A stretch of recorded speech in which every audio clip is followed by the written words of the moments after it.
Ketika Nabi Musa menempelkan ujung tongkatnya, seketika tongkat itu berubah menjadi seekor ular. Melihat hal tersebut, Firaun hanya tertawa meremehkan. Lantas dia menyuruh kedua penyihirnya untuk menunjukkan sihir seperti itu. Lalu mereka membaca mantra yang seketika tongkatnya bisa berubah juga jadi ular yang lebih besar.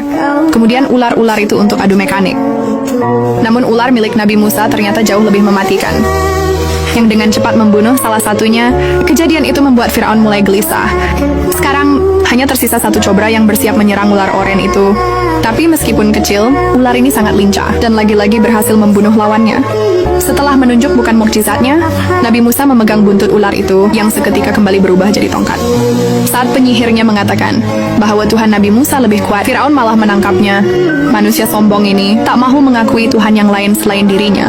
Selanjutnya di hadapan Raja Firaun, Nabi Musa meminta dengan tegas agar bangsanya dibebaskan dari perbudakan. Raja Firaun terkejut melihat air di istananya yang tiba-tiba berubah jadi darah. Begitu pula sumur-sumur. Para penduduk Mesir juga ikut-ikutan terdampar. Dan yang lebih mencengangkan, seluruh air di Sungai Nil yang awalnya jernih, seketika berwarna merah mengerikan. Kejadian ini disebabkan oleh kesombongan Firaun yang telah berani menantang Tuhan Yang Maha Esa. Bukannya bertaubat, manusia ini malah menyuruh penyihirnya untuk menyelesaikan permasalahan tersebut, namun tidak ada satupun yang bisa melakukannya. Akibat dari kejadian itu, Firaun mulai kebingungan. Karena bencana demi bencana datang silih berganti. Pada awalnya, negeri Mesir dilanda oleh wabak kodok, seluruh wilayahnya dipenuhi oleh haiwan. Amfibi itu juga mereda. Muncul lagi wabah lalat yang menjijikkan, hingga menyebabkan banyak kuda-kuda peliharaan mati. Ditambah lagi, penduduknya terserang penyakit cacar yang mematikan. Namun seolah belum cukup ini. Jutaan hamba belalang menyerbu Mesir untuk menghancurkan persediaan pangan mereka. Semua bencana itu jelas peringatan dari Sang Maha Kuasa.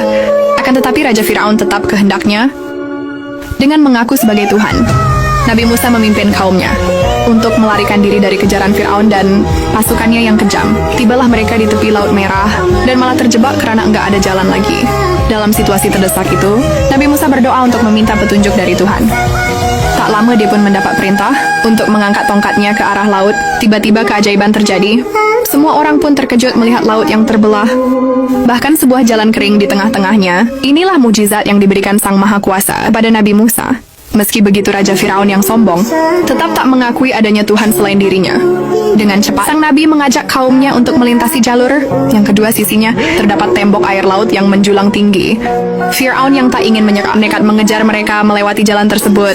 Akan tetapi, ketika Nabi Musa dan kaumnya telah sampai duluan, di seberang disitulah dia kembali mengangkat tongkatnya. Atas perintah Tuhan, secara perlahan, air laut itu mulai menyatu kembali, sehingga menenggelamkan Firaun dan seluruh bala tentaranya.